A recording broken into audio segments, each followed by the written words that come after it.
Marriage cannot limit you as a woman. Your primary assignment as a woman is to take care of the children and to assist. A woman must have savings.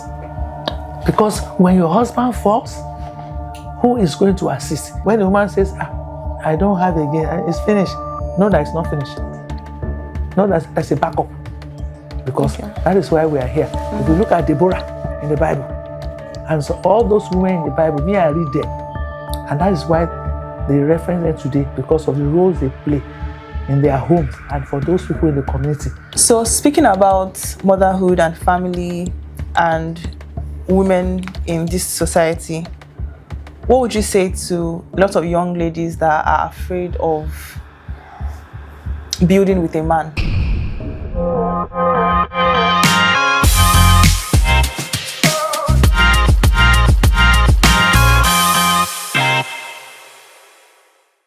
In today's world, one of the things that we struggle with is how to balance our family responsibilities with our personal goals.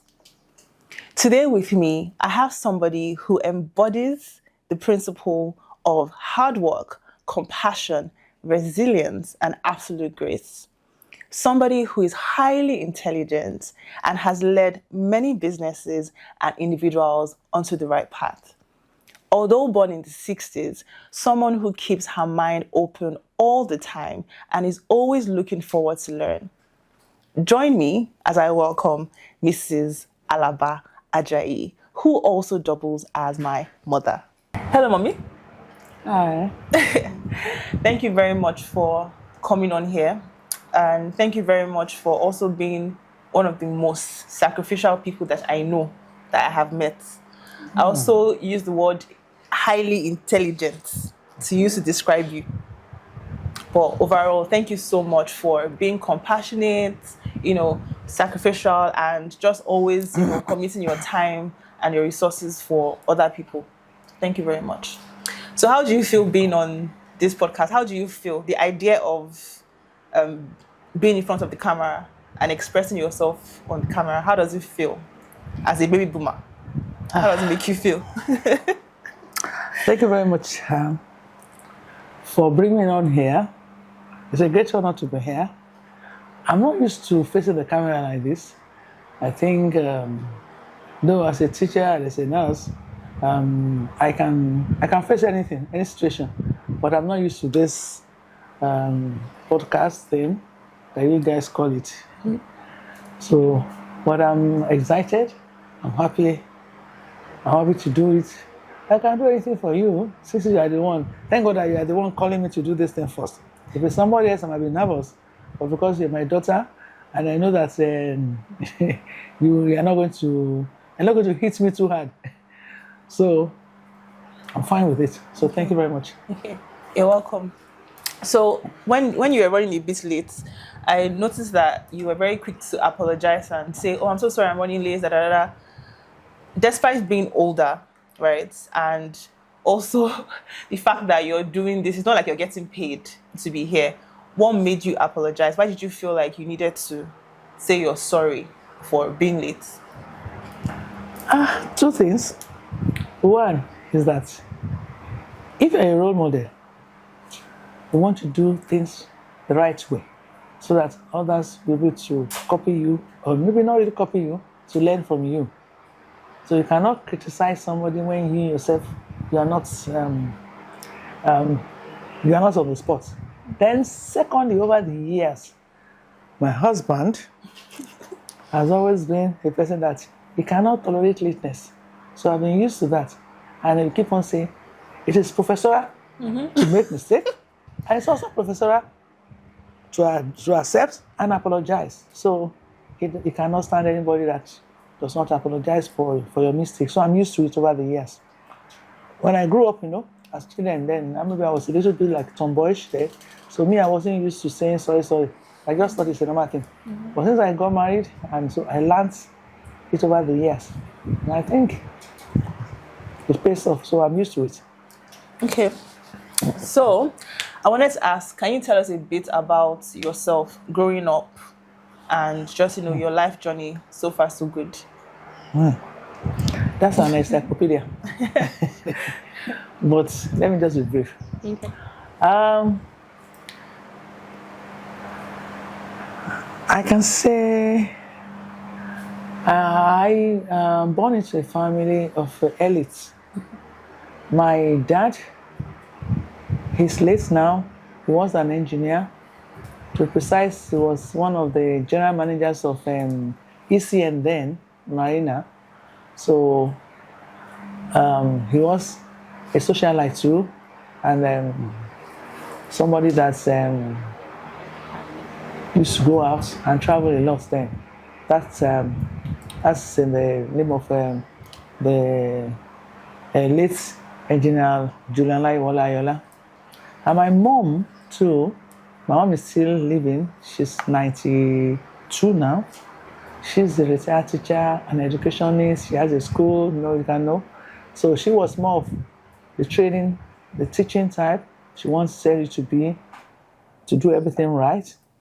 And I can say a British trained too, because both of them, they were abroad for some time. Though I was not born abroad, I don't know. I think they came back before they gave her to me. Or my mom came back. Okay. But some of my elder siblings were born in London, so both of them were there. So they were a bit exposed. So civilization was their thing then. So that's why I say I was born into a little bit of elite family. My mom gave birth to 10 of us. She gave birth 8 times, 2 sets of twins. So I am the Alaba of the first set of twins. So that means I have I can say I'm supposed to be the 6th child. I have four younger ones after me. So, but to glory of God, 9 of us are still alive for now. And this, my mom's last born is like 57 or 58. No, she is 58 years old now. So we were growing up, coming from a quite large family. So all our cousins were all living together. My grandparents were in Ife. So when any of my aunts, because my grandparents or my maternal grandparents had 3 girls. So when they got married, when they're following their husband about, they dropped their children. So we used to stay with our grandfather. So most of the time, we were not less than 20, maybe 18 to 20 living in the same compound. Wow. And my grandfather was a pastor.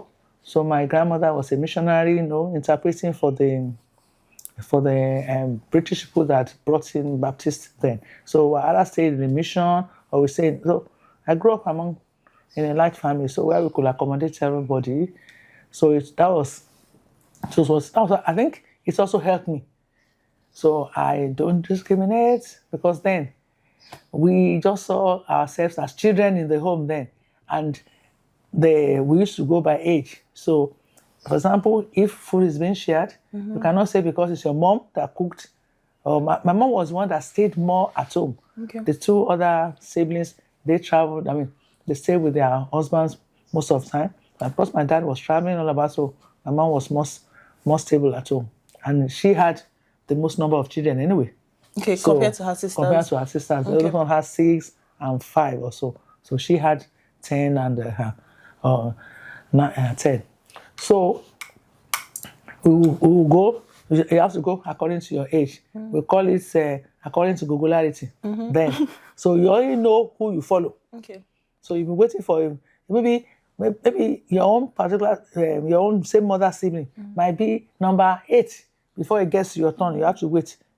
You have to wait and be counting and be looking at the person that's okay. Has this person gone on that? So that's the way I grew up. And then we're also brought up in a very Christian way. Okay. So because we live within the mission, within the church, so that's how we grew up. And then with the education was paramount. Okay. Because my mom and her siblings too, they were teachers too. Okay. They all they did the education in different parts. So we had no choice more than to go through that part. Okay. You mentioned that your dad passed away when you were quite young. How old were you, and how did that change the dynamics of your home or your family? Yeah. Family. Yeah, that was in 1977 to be precise. It was in February 11, 1977. I was in Queen's School Ibadan then. I was in Form 5. Okay. Form 5 is? Form 5 is, that's SS2. But then Okay. we had not started the 6 years in secondary school Okay. mental health education. So I was in Form 5 then.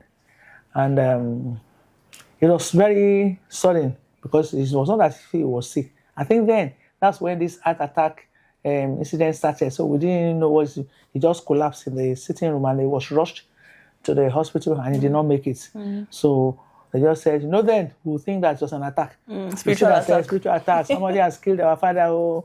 So that was it then. And unfortunately, then my mom too was not at home. She took the second set of twins down to Oyo State for common entrance. Okay. So she was outside the house, but the older twins, the two boys, they were at home. They were the ones that carried my dad to the hospital, Holy Trinity Hospital in Ikeja here then. But after battling with him, I think he gave up. Maybe he had even given up before leaving the house. Who knew? One of them drove, second one held on to him. So that was how he passed on. So that's, I would say, because of the kind of integration, relationship that the siblings, my mom's siblings, my aunts had. Okay.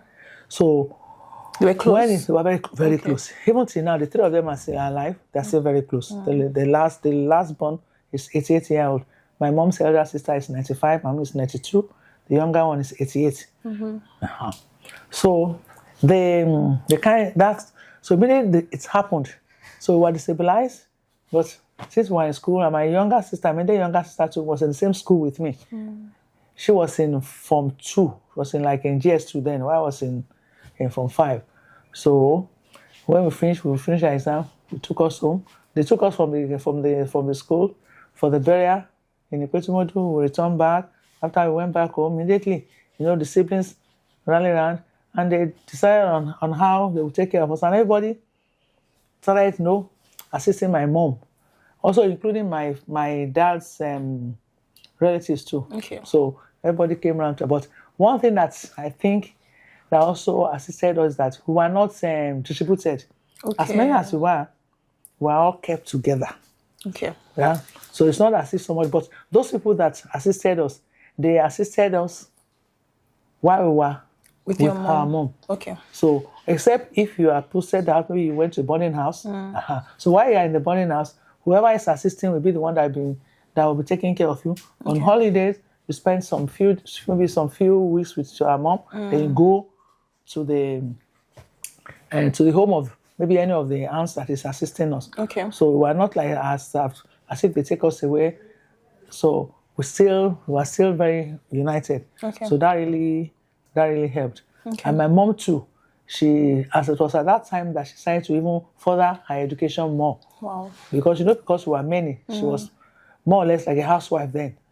But immediately after that, she dusted her books. She went further. She even went to university to go and read this upgrading course, associateship in education also at University of Ife. That reminds me, when I was at University of Ife, there were like 6 of us that were there. At the same time? Yes. Wow. Like 5 children. My mom was the 6th one. Yes. Thank God. My eldest brother is now a professor in University of Ife. Okay. Professor Adewale Ayola. He was the one that was working there. So he was an assistant lecturer then at University of Ife. Okay. So then he was the one that was I can say that was funding our education. Most of us that were there because he was the only one that was earning salary. Yeah. Apart from my mom. Okay. And maybe my elder sister too. She started working as a teacher. Okay. So the 3 of them. So money from the 3 of them, my mom, my elder brother, my immediate elder sister, that is my Idowu, Lucy Joma. So the 3 of them, they could bring funds together to sponsor our education. Okay. That's how we survived. I find it very interesting because some women, when they become widows, they blame society for limiting their ability to progress or, carry their family put their family on a higher level or higher class. I find interesting that grandma was able to still, in that time, know that, okay, as a woman, it's time for me to go out there and fight. Where did she get the inspiration from, or shall I say the backing? What made her, pick up the bills, basically, as a woman at that time with all that limits or limitation? I think her faith. Okay. her pedigree, because she came from a family they were educated to their own standard at So that education time. helped. And my grandmother too was educated because she could read and write. She could even, till she died, she was still writing cursive, which I cannot write cursive because that was what they taught them. They may be in teachers training college then. Okay. So, and my grandfather on my maternal side, that he too, of course, he was educated. You can't be a pastor in a church without being able to read and write and do some things like that. So he was educated too. So I think her background. Okay. So your home front or wherever you came from, I can say it's like 60% of whom you are or whom you become. And you because you have that confidence that this people are there, and also knowing that she only had 2 siblings, not like me that I have like 8 siblings now. Now she only had 2 siblings, and they were female for that matter, not even a man. She had step. But those step were our own age mates. So that they were even children because they are my mom's dad, that's my grandfather, my father died before my dad. Okay. So even their own step siblings were very, very small. There's only one of them that is even older than me by just 2 years. Every other one, I'm older than them. So you can imagine. So, and they had to take up the responsibility of those step siblings too. So it's the background and her faith that I think that gave her the backing, the confidence that she could do it. Okay. Also, culture too is important. Yoruba culture, I think it's a little bit more flexible. Okay. Or more permissive. Okay. So there was no restriction. I can't remember.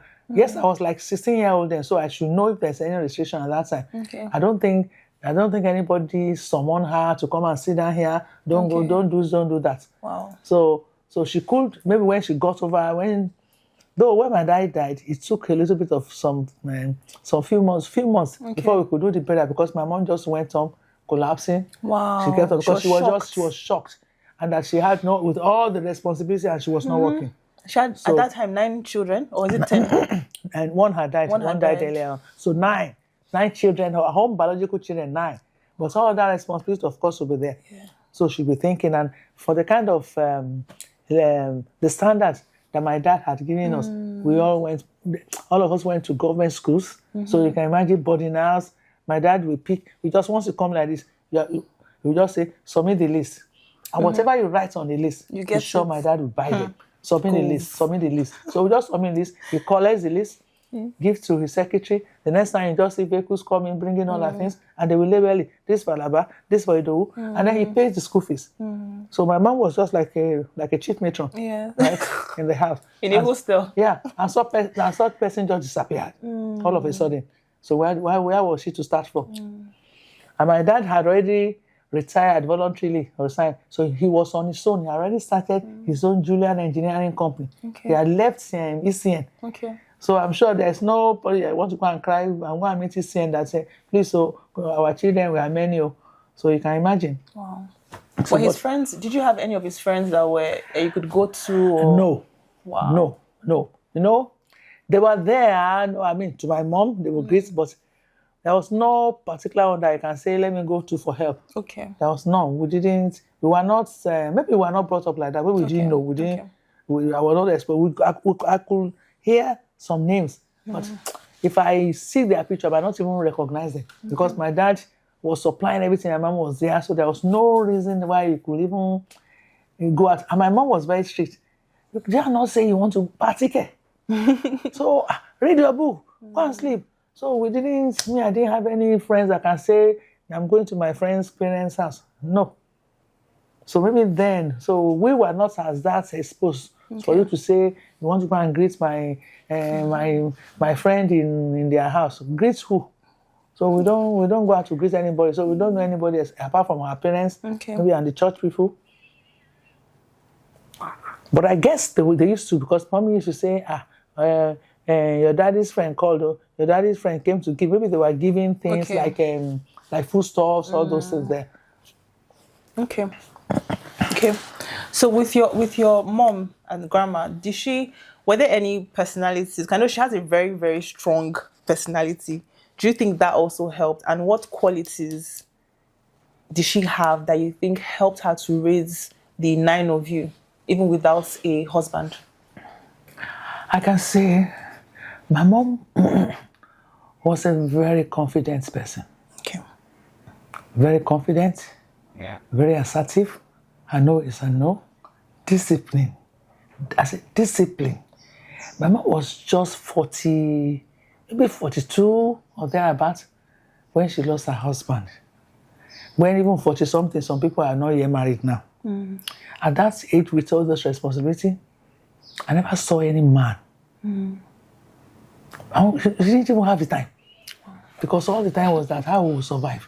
And Mama will, if she has to travel down to go and meet any of us, anywhere, Mama will carry her load, she will go there.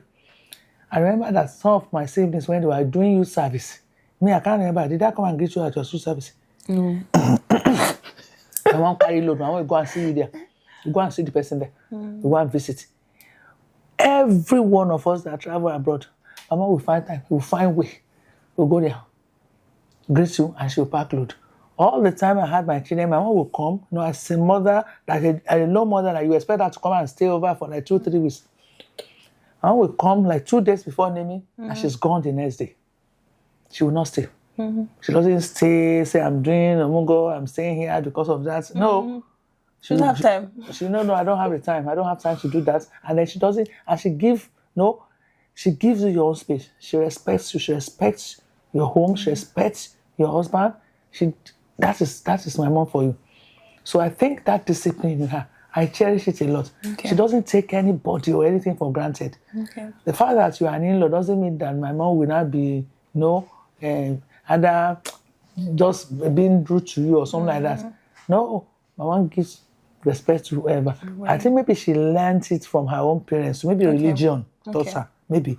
So I took the faith from her, and I took that discipline from her. Because sometimes when I'm upset, I want to say nonsense and just caution my mouth. Usually when it's my husband, I'll just I'll swallow it. Okay. Because I know that if somebody hears, they will say, where are you coming from? Then I'll be ashamed myself, because they will ask you that, where did you learn it from? So discipline and faith, they are very good qualities that I know. Though my mom used to fight too. I know. I know. So how are you most different from your grandmother and your mother, and how are you the same? So how are you different from them? That's the first question. And then how are you the same? I am different from them. The fact that I can say I'm a more modern woman. Okay. I'm a more modern woman that is permissive, that accepts some behaviors from the younger ones. Okay. My mom and my grandmother, when it is no, it is no. But for me, I think I've learned, because of my education, education is said as a nurse, you have been told that, right, you must listen, you don't dictate, you don't dominate, so you must allow someone to sit there to spread their mind, and then you only guide. So maybe for my profession, it makes it to more liberal. Yeah, that's the word, more liberal than my mom and my grandmother. Because they were just like next to God. And then you don't want to say no, even when you know that they are wrong, you say yes. And after, you can now complain. You say obey first before complaint. That was their own regime. So my own is complain first. Okay. Then before you obey. I want to know what is wrong, why you do that, and I want to let you know what you have done wrong before I take action against you. Okay. So that's the only difference. That's what I think I'm. But the question is, how are you the same? The same. Not the same is hospitality. Okay. Even my siblings and people that see me, they say, no wonder that you are just like mommy. You're just like grandma. That grandma is so hospitable, can give out anything, can go extra mile.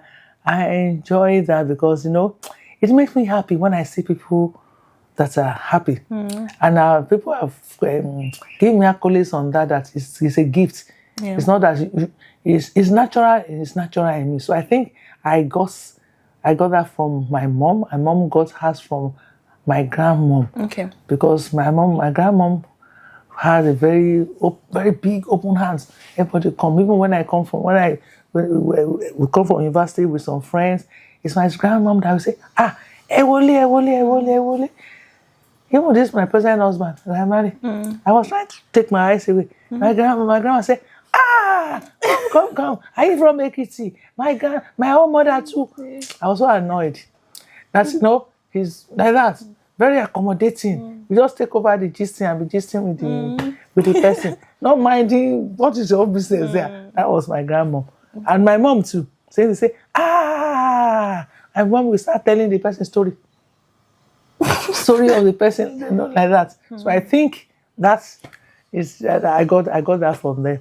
So on a positive side, but sometimes you can overdo. Yeah. But I guess when I'm trying to overdo, you children, you always look at me with bad eyes. It's true. And I will quickly correct myself. There was something you mentioned when you were speaking, which is that the way that most of us were raised, especially in this society, my generation and yours as well, is we're raised in a way that we're taught to listen first before you complain, even if the person who is older than you is wrong. So I guess that's something that some of us still struggle with. But I think some people want to understand, why is it important that even when your elders are wrong, why do you think it's important that they should first of all listen or apologize first, before they now start to complain? Thank you very much. As this saying, it says, listening is golden. Okay. Because when you listen first, you are able to understand what exactly you have done that is wrong. Okay. You are going to perceive. And then, as you are listening, you'll be able to think over it, ruminate over it, and say, okay, this is what is wrong. Because sometimes when we do wrong, you might not know what you have done wrong. You just do it out of impulse. But if you're able to listen and let the other person tell that, then you will get the point there. So you might even save the time of arguments and all the rest of it, because you get the point. I had an incident this morning. There was a lady in my church. She kept on saying, "Mommy, I'm sorry. I said, "No, don't say sorry to me. What did you do?" I said, "I know I've offended you." I said, "I'm going to off this phone. Let me know what you did." She said, "No." I said, "That's not what you did. Listen very well. Let me tell you what you did." And I took her and I said, "It is true. I ought to have called you. You didn't call me. And you went about and started doing other things. And I called you. Instead of you to call me back, you saw my missed call. You went to go and call somebody else. This is what you said." I said, "That is wrong." So she now started begging me. So I said, "Yes, now I will take your apology." So if she had not listened, then we would not have been able to resolve the situation. It. So listening allows you to go into resolution, to resolve something, right? Okay. So I guess, so with older people, the ones that are elderly or people that are older than us, why is it that even with, just to round up this particular point, why is it that even if they are older and wrong, right, why is it that we still have to give them that respect, even when we feel they haven't earned it? Because some younger people, the idea is, if you've not earned it, I'm going to meet you where you are. Why do you think that is wrong? That elderly people, whether they have, basically, elderly people don't have to earn any respect, but you must still give them the respect, whether or not, you think they have merited it. Why is it important?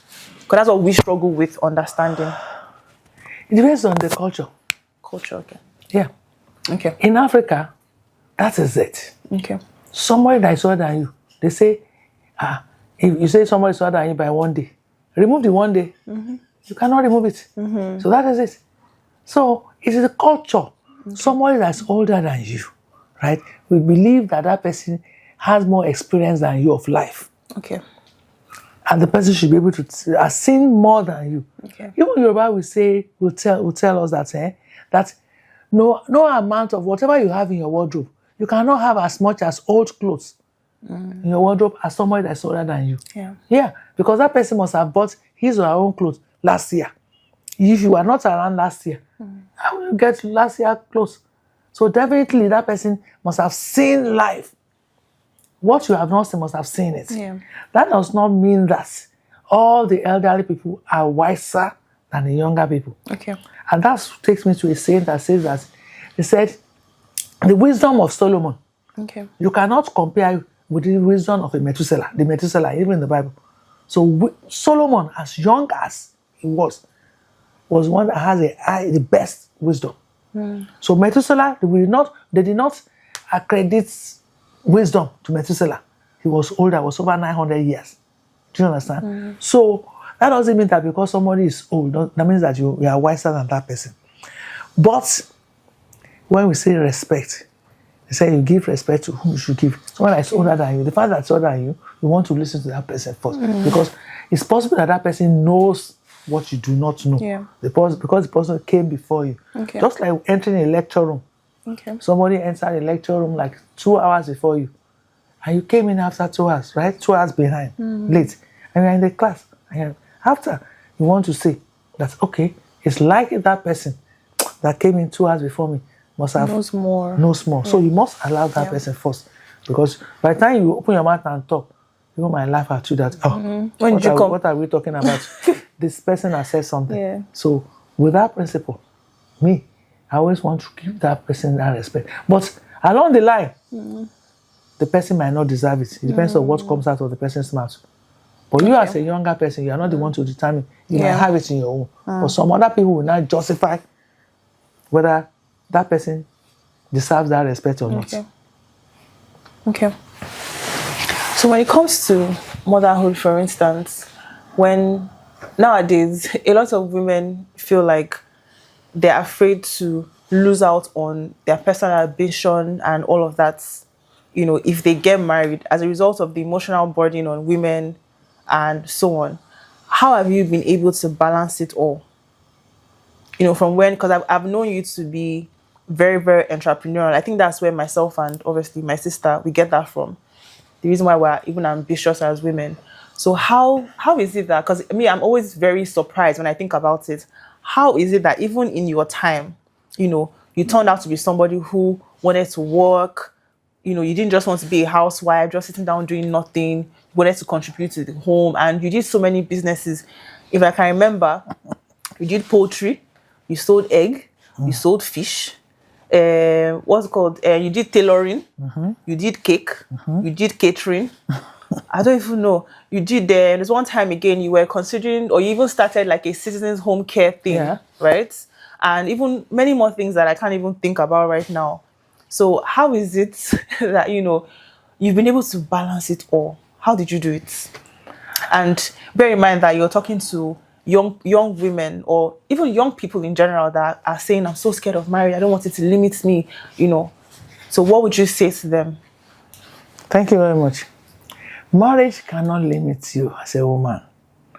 Because if you know the concept of marriage, the principle of marriage, why marriage came in at all. And let me look at it as a Christian, because that is where I'm comfortable. Okay. Because the Bible says you are the helpmate. So it did not say you are the bag of cement, or a slave, or you are a slave, or you are a dependent. Yeah. And they said it's the way you present yourself that you'll be treated. When two lovers, when they are in love, when they are courting, and that's okay, let us get married for life. That means that they have seen something, qualities in themselves, that they are compatible, right? If you go through the normal journey of marriage, not is because you are pregnant and say, no, you cannot stay in my house, pack your load and go to your husband's house. That's a different thing. So if it is true that you went through the journey and you got married, you are supposed to work together. Bible says the man is the head, right? But the head cannot be floating without neck, without body and everything.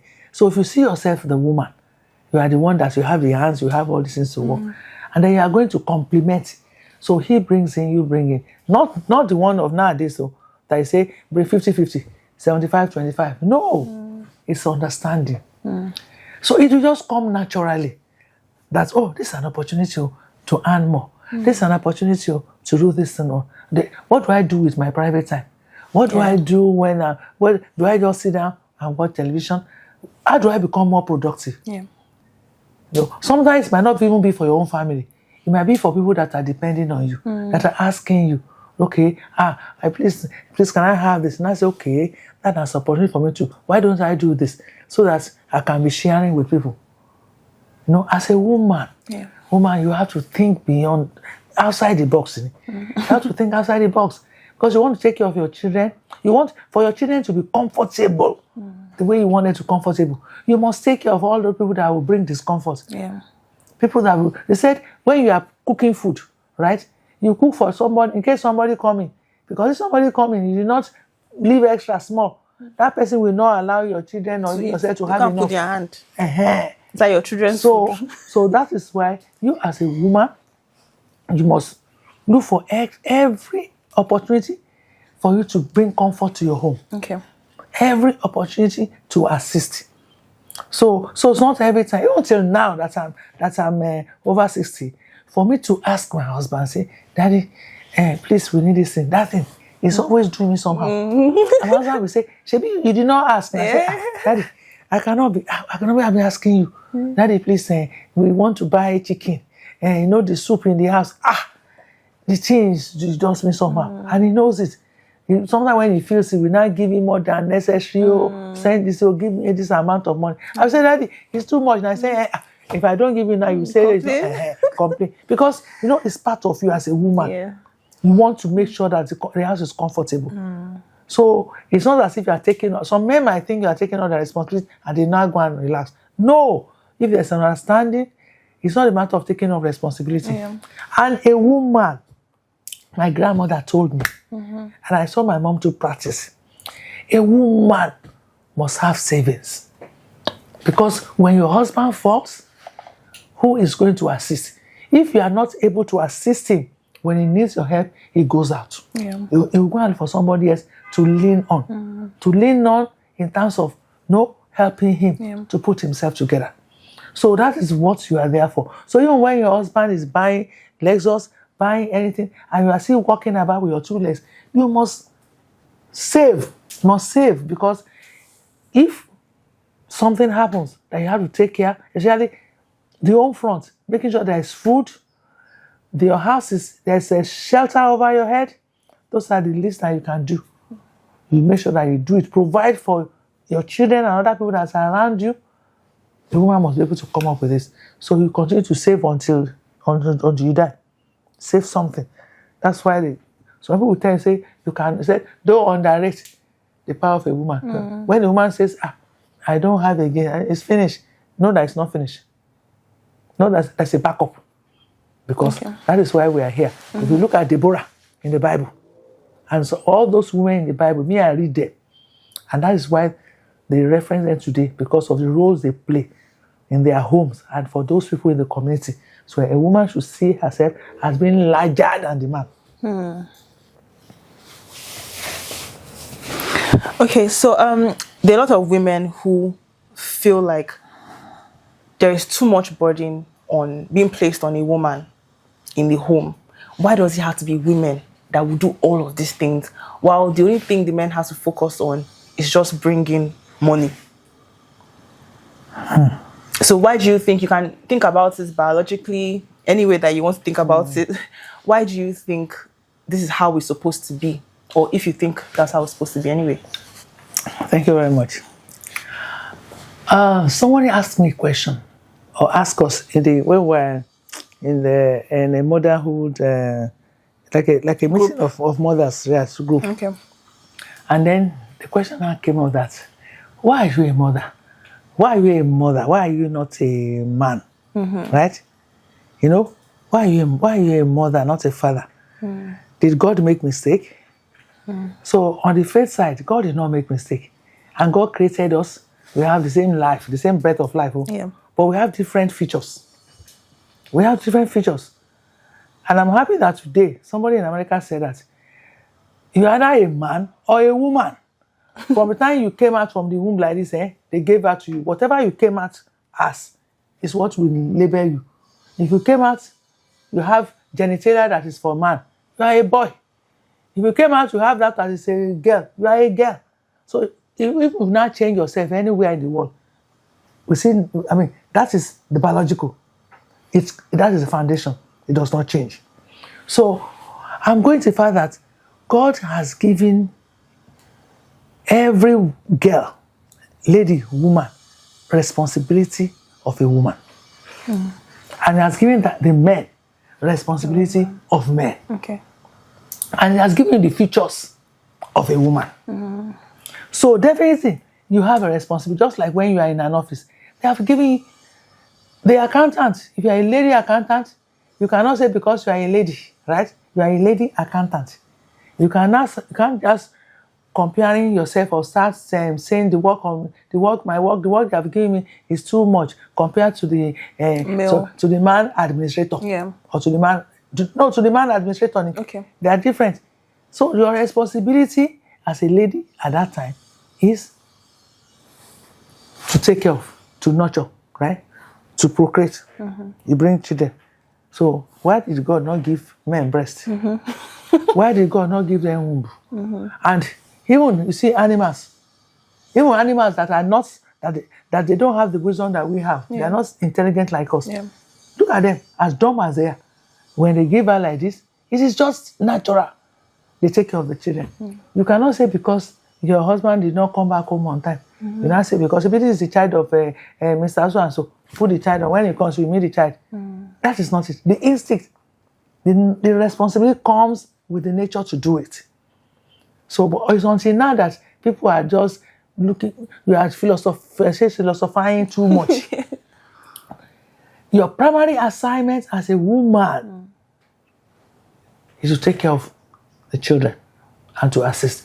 So maybe other things now, maybe if you now read, maybe you now have other job, that is, I can say that for me, any other thing that we do, as I went to school, I became a nurse, I'm now working as a nurse somewhere, I would say that is my hustle life.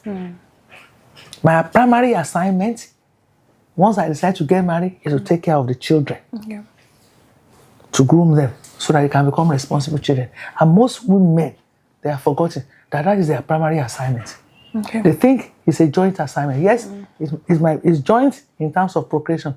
But when it comes to discipline, inculcating morals into them, it is your primary assignment. So if you now have your side hustle, maybe your profession as your side hustle, you must be able to know how it's going to blend, right? This does not have to do with money. I'm not saying money. So when you now need, if during your primary assignment to take care of these children, you need money, every material that you need to do, God has given you sense as a woman to know how you get it. From that man, either when you want to get it, you kneel down, you greet him very well, you collect. Or whether you discuss it on the table, whatever, because you have a target that you have to meet. When they give you lead in your office, whatever it takes you, do you not go about to make sure that you succeed? Because if you don't do that, other people, they give the same lead, they will succeed. How they succeeded, it doesn't matter to whoever gave you the assignment. So that is what women of nowadays should know, that it is a responsibility, and you can only be successful, or you can only be given kudos to when you succeed in that primary assignment as a woman. So that is, I don't know whether that answers you. Yes, it does. So how about women who say, because I have a few friends who say, it doesn't come naturally to me. I just don't feel like I want to nurture, or I don't feel like I need to. Yes, so what would you say to people like that who feel like it doesn't come to them naturally and they're struggling with that? With all respect, when the foundation is strong, there's nothing that the righteous can do. It is upbringing. It is upbringing. Because why is it at this time? You can see that most of the problems that we're having, or issues, don't let me say problem, not problem. Most of the challenges or the issues that we're having with the modern day women, right? They were not as much as this with our own generation. Okay. That means that my generation, we have lacked in our responsibility of putting some things right, very right. Okay. We were too permissive. We will not allow them to understand that this is how it should be done. Okay. We are not saying they should be local or anything like that. Yes, we are exposed. We did not,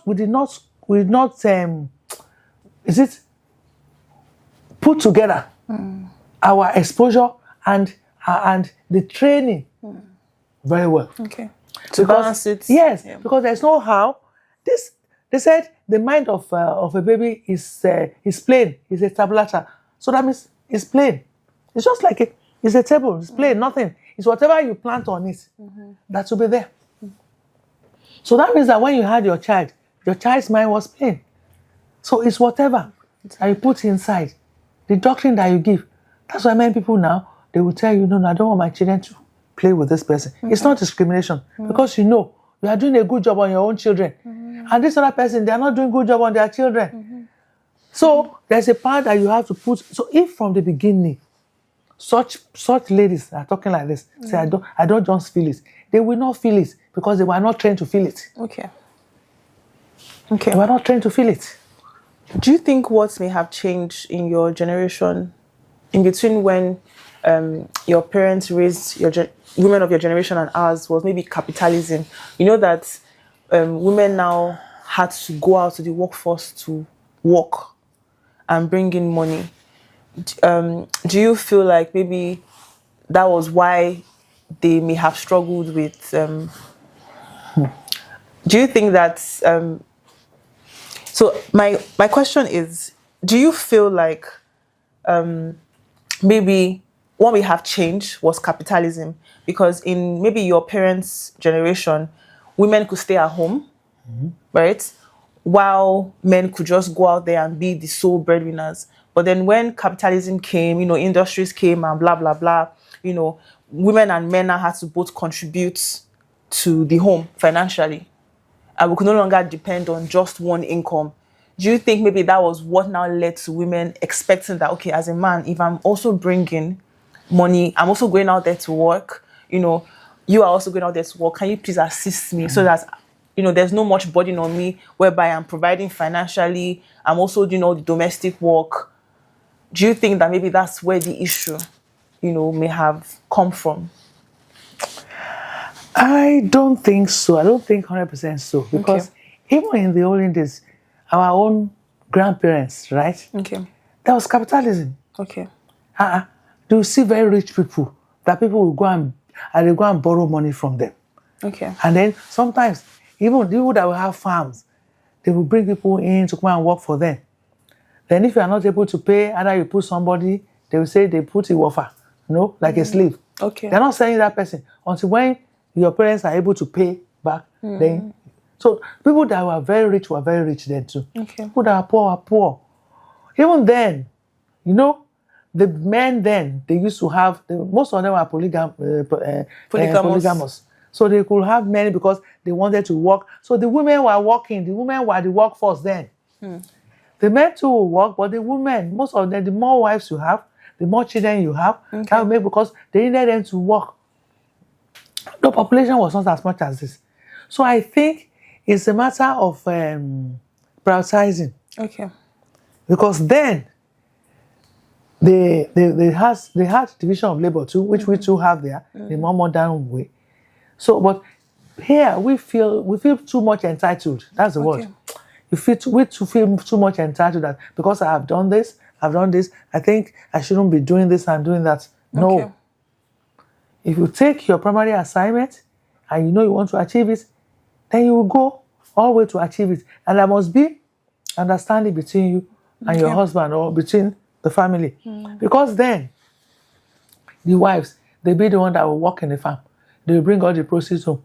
They will be the one that either they will clean whatever they bring from farm then. I mean, if you go to the primitive. In our own, if I say my mom is 90 something and my elder sister is 95, they are already now. They could drive. They went to school. They were teaching. But the only thing I knew then was that our own parents believe that there are some women, there was some job for women. Okay. So that you can have time. Because my mom told family. me for family. They wanted us to do any job that will finish by 5, by 6, so that you be at home with your children. But not that you not work, you will work. But now that you have white collar job now, if you do not have white collar job, all of them went to learn one trade or the other. My mom, she did her fashion in London. She went to Queen Elizabeth's school of sewing school or so. Okay. That's where she got her certificate from. Apart from that, she's a trained teacher. So when she traveled abroad with my dad, she could not just sit down at home do nothing. She wanted to do nursing. That's why I'm in nursing. She told her that she enrolled in nursing, but she became pregnant. And then at that time, because they thought that it was rigorous, you cannot be pregnant and be doing all those jobs, carrying patients and doing everything. So she did not further her education in nursing. But she didn't go and sit down at home because she's pregnant. She enrolled in a sewing institute, Queen Elizabeth in London. And she got her certificate of fashion designing. Back then, that must have been in the 50s, in late 50s. Do you understand? Yes. So I don't believe that capitalism or because the woman is working or man is working. Okay. I will still go back and say it. Our own children, including you, permit to say that, have been over pampered. And that's why there's this entitlement that no, I can't. I don't think I should do it. There's nothing a woman will not do apart from stealing, right? Apart from stealing, that you will not do to ensure that your people that are put in your home is settled and your home is happy. But I'm totally against abusing a woman. Okay. And my mom, though our own parents, they went through some abuse because the fathers then, they used to say, they think that was the only way then that they could express themselves. Bass, boss, bass. Yes, they did it. They did it then. But then, that was the only way. And the mothers who will cry small, they go and meet their own parents say, go back there, you're not coming, you're already married. Whatever your husband likes you to do it. Yeah. Beg the person. Maybe they were not used to saying, sorry then. But later on, they too, they improved. But in our own case, my mom told me that no. And on my wedding day, said, no beating, no touching. And to the glory of God, no matter how much my husband is not, he has never slapped or laid his hand on me. So definitely, I cannot accept it. I don't condone it. But woman too, you're already working, you should find a way of working around things to make life comfortable for yourself. Okay. To live and peaceful for yourself. Okay. So speaking about motherhood and family and women in this society, what would you say to a lot of young ladies that are afraid of building with a man?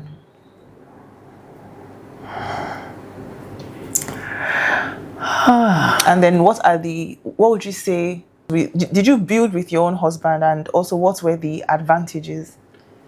So all of those questions in one. Yeah. I will start from your last question. Okay. I did. I built with my husband because then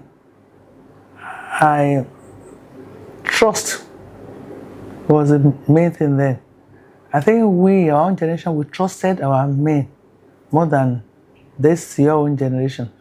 We trusted them more. So we believed that whatever they said they would do. So we now went in, or do I say, I can say gullible in a more positive way, not the bad gullible. No, that is my husband. And I've said that till death do us part. So definitely, I'm clinging on to him. So why do I have to do something different when I know that, if God give us children, our children will benefit, will take over anything that we have. But then, of course, in every area of life, you always have the very good one, and you have one or two that are bad eggs too. So men, they don't live up to the expectation that you believe that is for us, is for our home, and then they now go and start having homes all over. So what you think you have invested into, putting all your life, thinking that is for us and our children or very close, and then you now see that it's not being shared. So you feel cheated. And that is no mistrust. That's what pains any woman more. Because you put in everything that you have. Put in everything that you have. For me, for example, me, I only have my salary account. Nothing. Nothing more than maybe the small money that you say you are saving under your bed, you keep in case your children don't go on empty stomach, maybe because this thing is not available. Just really go and do the magic. So apart from that, you don't have any other thing. You put in everything in so as to make it to work. And then you now have somebody, maybe somebody, my husband is not like that, somebody that now have to go and be doing, it's not the fear of sharing your husband. No, forget about it. You can do anything, just having sex, anything. No, but what you have put together, that's okay, like you are saving, and somebody behind is now, devouring, taking away. You think you have 10 there in that basket, somebody is already going to share, so you're going to end up having one. So that's the painful part of it. That's mistrust. So we were like that. So what's the question again? So that question is that a lot of women don't want to build. So what would you say? Yeah, I think it's because of mistrust. Nowadays, why women don't want to be that, the kind of the children that we brought up, we have brought them up in a way that both of them are highly exposed. They are very educated. Both of them are independent. But there's a way that you have to put it there. If a religious person, we say, as a woman, you will be submissive. The man, you should be loving. So when you love somebody, you are love. You don't look at the faults of that person, right? You love the person as he is. So loving person is even more than being submissive. So when it's even said, oh, please, it's my pet now, just like your daughter. Say, oh, it's my daughter, Jai, what can I do? Am I going to kill her? That's the love side of it. Even when she's doing a very bad thing that you correct and say, say, on the loving side, she's my daughter. So the same thing for the husband and wife. Okay. But now, because nowadays, both of them are independent, can do without the man, and which we could do without the man then. But the doctrine was that you should not do that, because you are supposed to be with the man. And that is what makes you there. That gives you respect. That's what gives you covering. So it's a doctrine. It's a doctrine. That means, okay, even if I have everything I have, if I'm not a missus, if I'm not married, right? The people will look at me, maybe she's just popping from somewhere like that. So it's self-respect. So for us then, that was the doctrine. Your self-respect, you have to be in a home. You have to be settled down. So, but for this younger ones, that they feel, they feel that they are not compelled to be there. That they earn their respect not because the additional respect does not come from marriage to them. And there are disadvantages of it too. That is why they don't remember that they want to bring up children. And so everything will just be breaking down like that, because their children too will look at them as a model and they will behave the same way. So that takes me to where a mother had to sacrifice. If you want to continue to have, if you have a routine, or you have a model, or you have a structure, if you put a structure in place, I want the structure to continue, there must be principles that must guide that structure. Once you bend the principle, then you cannot expect to have that structure the same way again. So you're going to have a diversified structure. So that is what is happening nowadays, that you see that women, they feel more independent, more liberal, they don't need. And with science too has even made it worse. Because in our own time, you can only have children from your husband or from a man. But now, they can go over and meet any doctor. Excuse me? There was nothing like that in our own time.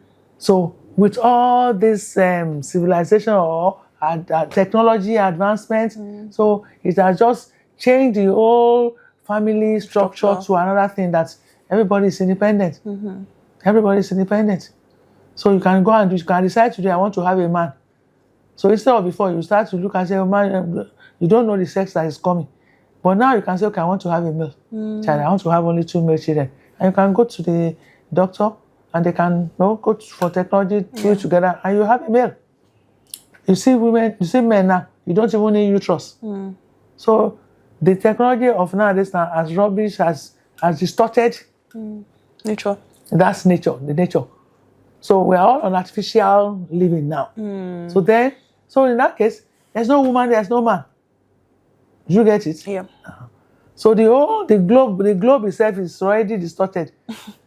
So we can't talk about morals. There's nothing like morals again. Yeah. Because since you know you can do this, you can do that, you can have it the way you want it. So there's nothing like morals. So everything has changed.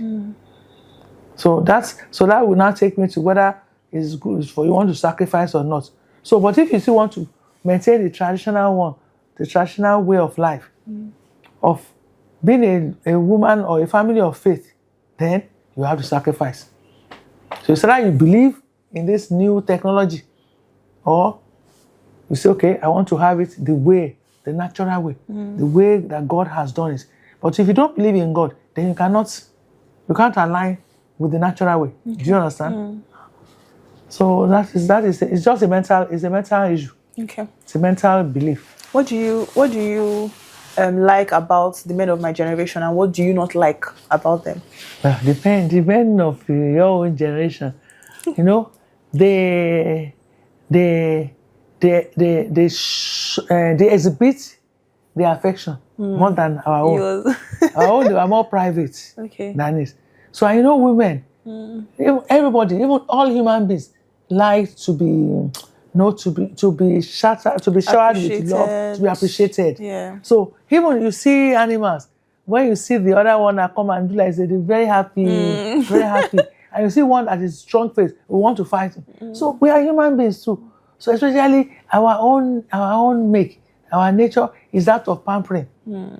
So when you now see your husband is not always being there, sometimes you want him to celebrate you, admire you, celebrate you, because it's the way he celebrates you in public that other people too will celebrate you. Yes, then that's the way. So our own generation, they do it more privately. They say, you know that I love you, you know that I like you. Yeah. But your own generation now, maybe because you are younger and you have gone through all this social media, you have read, you know that it's good for you to appreciate. Even God said that, when you thank me, I will do more. So definitely, the men, that's what I like them. So they are not timid about it. They will hug their wife. You carry your bag. Them to carry your bag. They will carry your baby. That doesn't mean that they are being enslaved. And when they don't want it, they will not do it. They don't want it, don't do it. So they feel that we are doing it together. That's public acceptance. That public showing, not that so that people will know. So that's I really admire the men of nowadays with that. What are the things that you think men of your generation could have done better? Could have done better. They could have pampered us. This pampering. Yes, the pampering.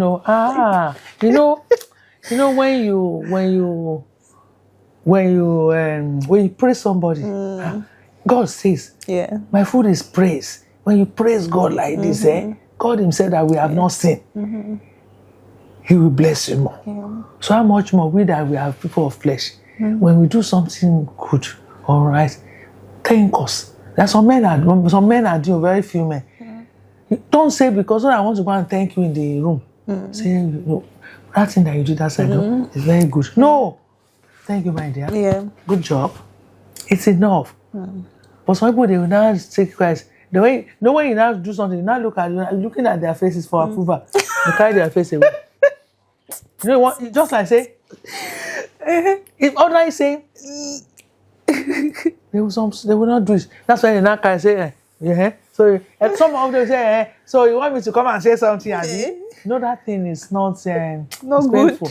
So the men of our generation, I think that area, they should be able to give us accolades when we have done something, and secondly, when we make mistake. When we make mistake, so many men they try and cover up, but when you go back, they will not. No, you have you stood for us at that time, but don't go and punish us Behind. Yeah. Many men, Let bygones be many men bygones. of our generation, they do that, and that is what is painful to us. That's why you see that sometimes you see many of our generation, they are in pain. Resentments. Resentment, because if you ask them what happened, they can't really explain it, but they feel bad that you have been there, you have fought for me, you came up for me, and then when we now receive, and you now come up with punishment or resentments. I said, I only did it for you because so and so. It's painful. It's painful. Yeah. Okay. What do you like about them, the men in your generation? What do you admire? They are resilient. So, and they always they are, yes, there are men of our generation. They are there. They stand as the head that they have called them. Even you will see men of our generation when they don't have anything. I'm still a father, and they go there. They want to stand there as, yes, this is my responsibility. I will do it. Even when they are struggling, they still want to prove. They don't chicken out easily. Men of our own generation don't chicken out. Though they have their own ego. Of course, they have the ego. Everybody but does. they don't shack in their responsibility easily. They don't chicken out. They still want to struggle. They want to struggle. You will see them struggle, fighting it out to keep that position that they are holding as the head or as the husband. So that's, even when they make mistake, when they do something bad, they might not want, but they still stand. They stand up to respond. Say, yes, I can give me another try. Give me a second chance. I will do it. They come out there. I think they are bolder than the men of your own generation. Okay. Lastly, how would you like to be remembered by your children, your grandchildren, and also your community? Take your time. How would you like to be remembered? When we think about you, talk about you, what do you want us to be saying? Okay. You want me to give myself praise now? Yes, do so. Okay. At least you know me now, as I am Lady Alabolagide Ajani. Yeye Oba one. The Yeye Oba of Ilupeju Ekiti. And the wife of actor Sir Oladipupo Ajayi. The Asiwaju of Ilupeju Ekiti. That one, number one. You know me for that. I want you to also know me as a devoted wife and mother. Okay. I also want you to see me as a disciplined person and also a disciplinarian. Okay. Because maybe from when I was young, I don't like somebody, maybe children being naughty, to unnecessary tantrum, and I don't like somebody misbehaving, when you tell you do this and then you now decide you want to, maybe you want to go your own way, you want just to be a deviant. So I will try as much as possible to try and bring that person back. Whatever it takes, I sacrifice. If I have to leave whatever I'm doing to try and bring the person back. So for you that are my children, I'm not a very patient person. I wish I could be more patient. Okay. But I think there's also virtue in me not being too patient. Okay. Because this world we are in, if you are too patient, so the patient dog does not have the face, doesn't eat the fattest dog, the fattest bone nowadays. So sometimes you have to be a little bit impatient so as to get justice done. But my own justice is not at all cost. Okay. So I speak out. So I also want you to know me as a person that is assertive, as someone that speaks out. I don't, when I'm not supposed to keep quiet, when I see something that is wrong, I speak out. If I'm not able to talk there, I will write it, I'll pass it. You know me. I know. I will pass the information. If I was, I will text it. Yeah. But I will get the information across that something wrong is going on. So I don't take my eyes off anything.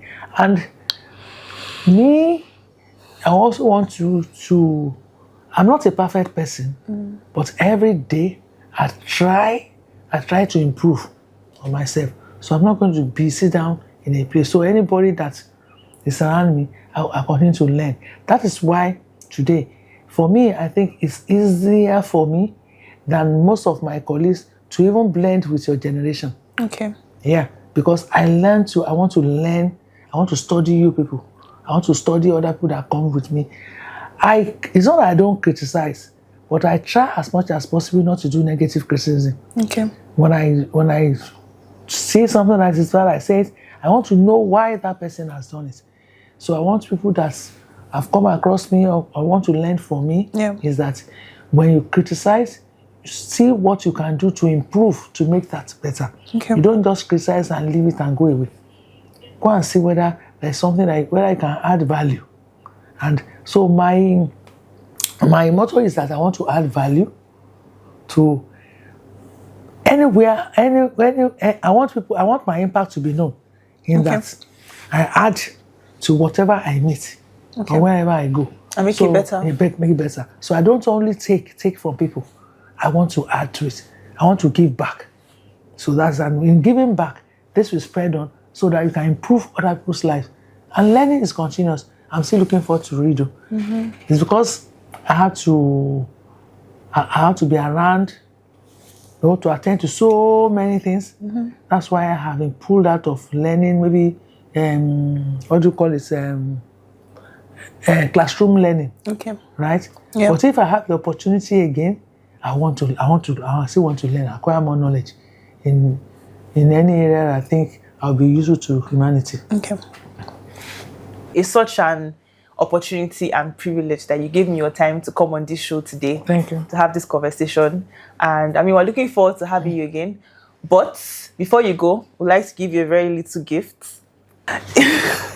So this box is from us at Care. And we hope that this box reminds you to take care of yourself and reminds you that you deserve all the care and all the love in the world. Thank you for coming.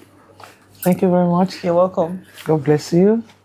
May you grow from strength to strength. May God enlarge your costume. Amen. This is just the beginning.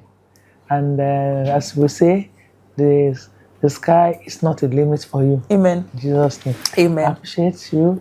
And I thank you for bringing me to this show. You're welcome. This is exactly what Roots and Routes is all about. An opportunity for us to share our opinions while keeping our minds absolutely open. I enjoyed how my mom, as usual, is very much open to learn and also hear opinions of other people. She's constantly learning, growing, even at 65. So guys, if you would like to, hear more conversations like this, please don't forget to like, share, and subscribe. Thank you.